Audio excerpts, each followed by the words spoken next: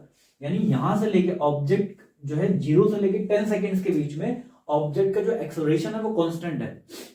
0 से लेके 10 सेकेंड्स के बीच में ऑब्जेक्ट का जो एक्सेलरेशन है वो कांस्टेंट है। भाई कहीं पे भी थीटा निकालो, कहीं पे भी थीटा निकालोगे, थीटा क्या आएगा? कांस्टेंट आएगा। थीटा कांस्टेंट आ रहा है तो क्या आ रहा है? स्लोप कांस्टेंट आ रहा है। स्लोप कांस्टेंट आ रहा है तो एक्सेलरेशन कांस्टेंट आ रहा है।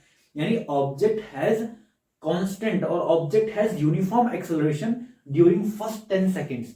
तो जो 10 सेकेंड्स के बीच में एक्सेलरेशन होगा वही स्टार्टिंग के 5 सेकंड के बीच में भी एक्सेलरेशन होगा कि नहीं होगा?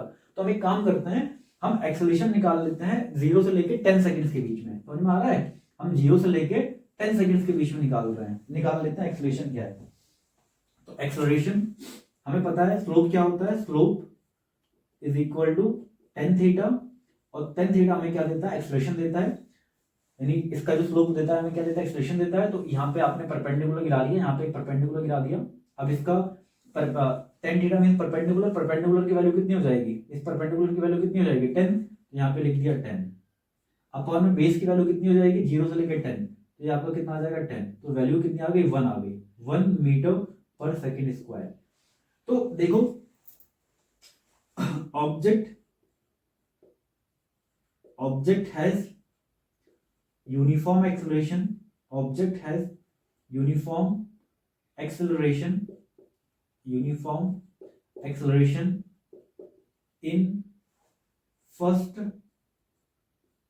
10 seconds, तो 10 seconds में जो है ऑब्जेक्ट का जो एक्सेलरेशन वो कांस्टेंट है। सो एक्सेलरेशन गलत हो रहा है spelling. So acceleration in first 5 seconds is also 1 meter per second square।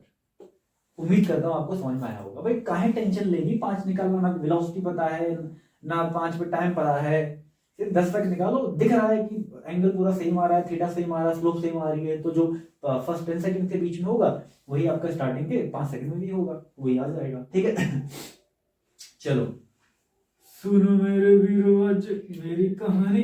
चलो क्वेश्चन नंबर 2 करते हैं। डिस्टेंस कवर्ड इन 80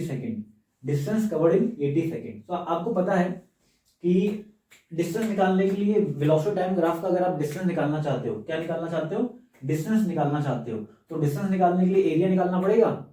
कि नहीं निकालना पड़ेगा? तो एक ये वाला एरिया निकाल दो और एक ये वाला एरिया निकाल दो। एरिया निकालो, area is equal to area. देखो ये ट्रेपेजियम दिख रहा है, एक ट्रेपेजियम ये, एक का ये, तो आ जाएगा हमारा area of trapezium plus area of triangle. तो एरिया ऑफ ट्रेपेजियम कैसे निकलेगा? Half sum of parallel side into में height, plus area of triangle कैसे निकलेगा? Half base into height. तो ये आपका हो जाएगा half sum of parallel side कितनी है? पैरेलल साइड कौन कौन सी ये बताओ। अरे बाबा एक पैरेलल ये है और एक पैरेलल ये है, तो ये 0 से लेके 60 है, तो ये आपको कितना हो जाएगा? 60। दूसरी पैरेलल साइड कितनी है? दूसरी पैरेलल साइड ये यहां से लेके यहां तक है, ये 10 है, ये 40 है। तो भाई ये 10 है, ये 40 है, तो ये वाली लेंथ कैसे निकलेगी? 40 - 10 30 प्लस हाफ बेस कितना हो जाएगा? ये बेस कितना होगा? ये 60 है, 80 है, तो ये यहां से लेके यहां तक लंबाई कितनी होगी? 20 होगी कि नहीं होगी? 20। और हाइट कितनी होगी बताओ? हाइट आपकी होगी 10 होगी कि -10 होगी? 10 होगी कि -10 होगी? आपकी हो जाएगी 10 ले लेंगे। क्या ले लेंगे? 10 ले लेंगे। चलो -10 ले लेते हैं, चलो -10 ले लेते हैं। तो ये आपको कितना आ जाएगा? ये अलग चल रहा है, ठीक है। तो ये आपका हो जाएगा 60 3 90, और 90 को 2 से काटोगे तो 45। तो 45 प्लस ये आपका क्या हो जाएगा? 2 से 2 मर जाएगा, तो आपका आ जाएगा माइनस में 100। माइनस में क्या आ जाएगा? 100 आ जाएगा। माइनस में क्या आ जाएगा? 100 आ जाएगा। अब देखो ध्यान देने वाली बात ये है कि ये जो -100 आ रहा है इसको ऐड करेंगे या सब्सट्रैक्ट करेंगे? तो बात ये है, देखो यहाँ पे जो स्पीड है, पहले तो ऑब्जेक्ट जो है यूनिफॉर्म एक्सेलरेशन से बढ़ा, फिर स्पीड एकदम कांस्टेंट हो गई। पहले स्टार्टिंग के 0 से लेकर 10 सेकंड तक ऑब्जेक्ट की स्पीड बढ़ी, यानी ऑब्जेक्ट के पास यूनिफॉर्म एक्सेलरेशन था। उसके बाद देखो स्लोप क्या हो गया? 0 हो गई। भाई ये वाली लाइन का इस वाली लाइन से कितना एंगल बन रहा है, इसको ऊपर लेके जाओगे तो ओवरलैप करेगा कि नहीं करेगा, ओवरलैप करेगा, यानी आपका टेन जीरो आ रहा है, एंगल जो आ रहा है थीटा जो आ रहा है जीरो आ रहा है, और जब थीटा जीरो होगा तो टेन थीटा क्या होगा, जीरो आएगा, मतलब जीरो मतलब एक्सेलरेशन जीरो। और जाहिर सी बात है ऑब्जेक्ट जो है 10 से लेके 40 सेकंड तक, यानी अगले 30 सेकंड तक ऑब्जेक्ट कांस्टेंट वेलोसिटी से चला है। देखो टाइम बढ़ रहा है लेकिन वेलोसिटी सेम है, टाइम बढ़ रहा है लेकिन वेलोसिटी सेम है, तो एक्सेलरेशन जीरो है। अब यहाँ पे क्या हो रहा है, यहाँ पे आपका जो एक्सेलरेशन है, यहाँ पे भी आपका कांस्टेंट एक्सेलरेशन है, लेकिन एक्सेलरेशन क्या है, नेगेटिव में। अब ऑब्जेक्ट की स्पीड घट रही है, पॉजिटिव एक्सेलरेशन मतलब क्या होता है, स्पीड बढ़ना, नेगेटिव एक्सेलरेशन मतलब स्पीड घटना। तो यहाँ पे आपकी स्पीड घट रही है, और यहाँ पे स्पीड आपकी वेलोसिटी जो होगी वो जीरो होगी, यहाँ पे वेलोसिटी क्या होगी, जीरो होगी। अब वेलोसिटी क्या होगी, जीरो होगी। अब आगे के 20 सेकंड में क्या हो रहा है, आगे के 20 सेकंड में ऑब्जेक्ट की वेलोसिटी फिर से बढ़ रही है, लेकिन यहाँ पे वेलोसिटी क्या है, नेगेटिव में है। तो अब क्या हो रहा है, देखो हुआ क्या है, पूरी कहानी समझो। पहले कार है, चल रही है, zoom zoom zoom zoom zoom, speed बढ़ रही है।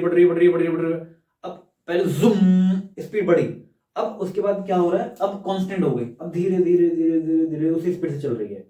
अब क्या हो रहा है, स्पीड घट रही है, देखो स्पीड घट रही है, तो धीरे धीरे स्पीड घट रही है, आके रेस्ट पे आ गया। टाइम इज इक्वल, जब टाइम 60 सेकंड्स हुआ, जब time is equal to 60 second हुआ, तो वेलोसिटी क्या होगी, जीरो होगी। अब क्या हुआ, 60 सेकंड के बाद क्या हुआ, 60 सेकंड्स के बाद में अभी भी स्पीड बढ़ रही है, लेकिन स्पीड अब नेगेटिव हो गई है, स्पीड क्या हो गई, नेगेटिव हो गई है। तो अब बंदे ने क्या किया, बंदे ने लिया यू टर्न, बंदे ने क्या कर लिया, यू टर्न। अब इसकी स्पीड बढ़ रही है, और आगे के 20 सेकंड में, यानी जब 80 सेकंड हुआ, तो उसकी स्पीड कितनी होगी, 10 मीटर पर सेकंड होगी। ये नेगेटिव क्या रिप्रेजेंट कर रहा है, ये नेगेटिव रिप्रेजेंट कर रहा है कि स्पीड अपोजिट डायरेक्शन में 10 मीटर पर सेकंड है।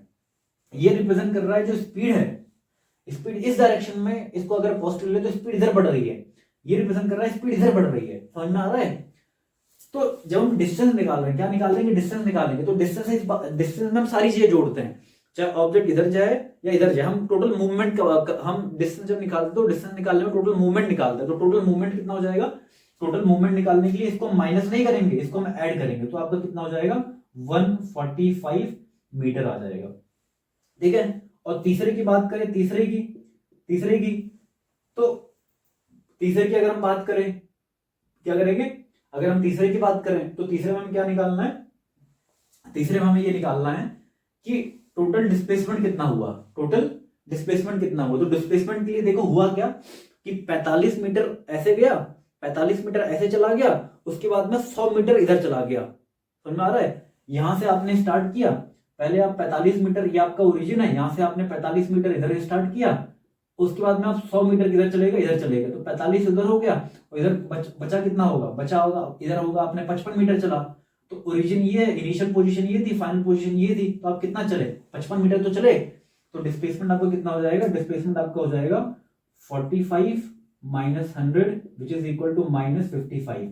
-55 क्या रिप्रेजेंट कर रहा है, -55 ये रिप्रेजेंट कर रहा है कि ऑब्जेक्ट अपने इनिशियल पोजीशन से लेफ्ट की तरफ चला गया है, यानी पहले ये आपका ये ओरिजिनल पोजीशन था, यहां से पहले 45 मीटर इधर चला गया, अब जो फाइनल पोजीशन है वो इस ओरिजिन से 55 मीटर इधर चला गया है, 55 मीटर इधर चला गया, तो ये रिप्रेजेंट कर रहा है। तो टोटल डिस्प्लेसमेंट कितना हो जाएगा, -55 मीटर, और अगर डिस्टेंस की बात करें तो डिस्टेंस आपको कितना हो जाएगा, 145 मीटर हो जाएगा। तो ये क्वेश्चन था, अच्छा क्वेश्चन था ये, उम्मीद करता हूं आपको समझ में आया होगा, आपके कॉन्सेप्ट थोड़े से क्लियर हुए होंगे। चलो इसको नोट कर लो, फिर आगे चलते हैं, एक और क्वेश्चन करवाता हूं। चलो एक क्वेश्चन और करवाता हूं।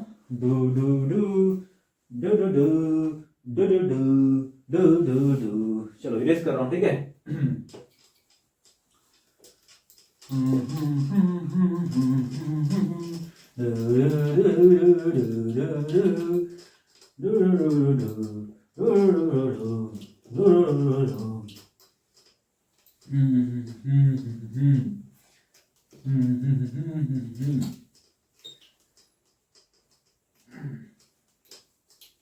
आज मेरे दोस्त ने मेरे को एक शायरी सुनाई है। ये शायरी कुछ ऐसी है, अर्ज किया है कि वक्त मिले तो हमसे मिलती थी, अर्ज किया है कि वक्त मिले तो हमसे मिलती थी, हम वक्त निकाल कर हम उनसे मिलते थे, कि वो वक्त मिले तो हमसे मिलती थी, हम वक्त निकाल कर उनसे मिलते थे, वो किसी काम से हमसे मिलती थी और हमारा काम ही उनसे मिलना था। मतलब क्या गहरी शायरी है, दोस्त ने क्या सुनाई है, बड़ा दर्द है उसके आवाज में, लगता है जीवन में बहुत कुछ देखा है उसने। तो चलो क्वेश्चन नंबर कौन सा क्वेश्चन था मैं भूल गया, 5th 6th 7th जो भी था, चलो ठीक है जो भी था देख लो। क्वेश्चन है कि an object of mass m is thrown upward with a velocity v। एक वेलोसिटी v से ऊपर, एक पत्थर है मास m का, उसको ऊपर की तरफ फेंका गया है। Object of mass m is thrown upward with a velocity v and returns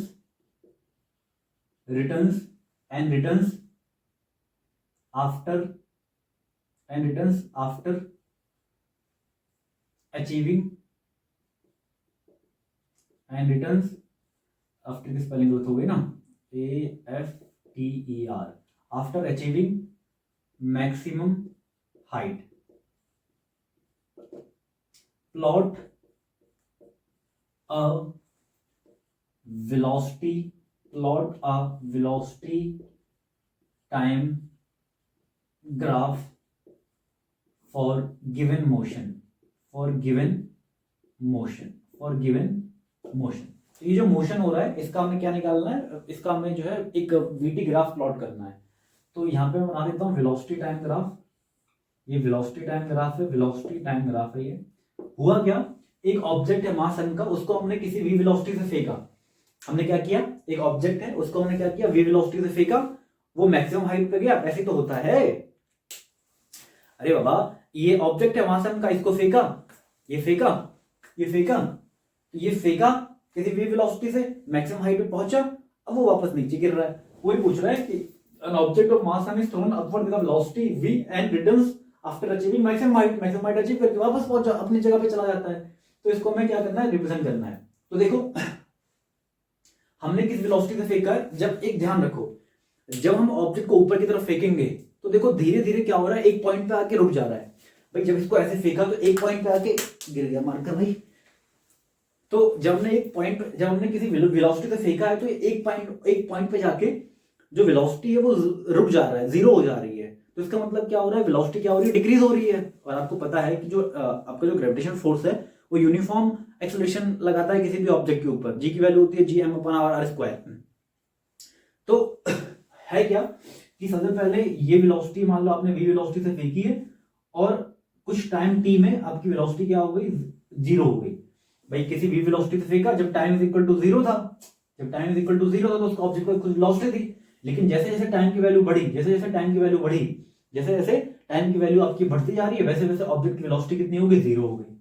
अब देखो हुआ क्या, देखो पहले ये फेंका ऊपर जा रहा है, v वेलोसिटी से फेंका, टाइम बढ़ रहा है, वेलोसिटी घट रही है, ऊपर जा रहा, टाइम बढ़ रहा है, वेलोसिटी घट रही है, जीरो हो गई। अब जब ये मार्कर नीचे गिरेगा, मास नीचे गिरेगा, तो सेम टाइम में टी टाइम में उसकी वेलोसिटी क्या होगी, बढ़ेगी। तो अब क्या होगा, यहां से ऑब्जेक्ट की स्पीड बढ़ेगी, इस तरह से जाएगा। तो टी टाइम में घटा, मान लो टी टाइम में घटा, तो टी टाइम में ऑब्जेक्ट की वेलोसिटी वापस उतनी अटेंड हो जाएगी। तो ये कुछ तरह के, ये जो है कुछ इस तरह से आपको इसका वीटी ग्राफ मिल जाएगा। उम्मीद करता हूं आपको समझ में आया होगा, तो इसको नोट कर लो। और एक काम करते हैं, इतने ही क्वेश्चंस थे आज की क्लास में, तो इसको आप प्रैक्टिस करिए। और भी क्वेश्चंस वगैरह आप चाहें तो प्रैक्टिस कर सकते हैं। और इसमें आपको मैं जो टेलीग्राम है, तो टेलीग्राम में आपको मैं कुछ और भी क्वेश्चंस प्रोवाइड कर दूंगा। टेलीग्राम में आपको कुछ और भी क्वेश्चंस प्रोवाइड कर दूंगा मैं, कुछ क्वेश्चन मैं जो है खुद कुछ क्वेश्चंस बना के जो है वो दे दूंगा आपको। तो वहां से आप इस ग्राफिक क्वेश्चंस को और प्रैक्टिस कर सकते हैं। तो उम्मीद करता हूँ आपको आज का लेक्चर बहुत अच्छे से समझ में आया होगा और आपने काफी एंजॉय किया होगा। इसके नोट्स वगैरह आप बना लीजिएगा। और अब मिलते हैं इसके अगले लेक्चर में। और अगले लेक्चर में हम क्या कर रहे होंगे, अगले लेक्चर में हम जो है इक्वेशन ऑफ मोशन जो है इक्वेशन ऑफ मोशन जो है उसको ड्राइव करेंगे ग्राफिकल मेथड से उसको हम ड्राइव करेंगे। और देन उसके बाद एक और लेक्चर होगा, और उस लेक्चर में हम क्या करेंगे, उसमें हम कुछ क्वेश्चंस करेंगे, प्यारे प्यारे क्वेश्चंस, ठीक है। तो आप सभी को जो है शुक्रिया, आपने इस वीडियो को देखा, और आप सब पढ़ाई करते रहिए। मिलते हैं अगले वीडियो में। Thank you so much.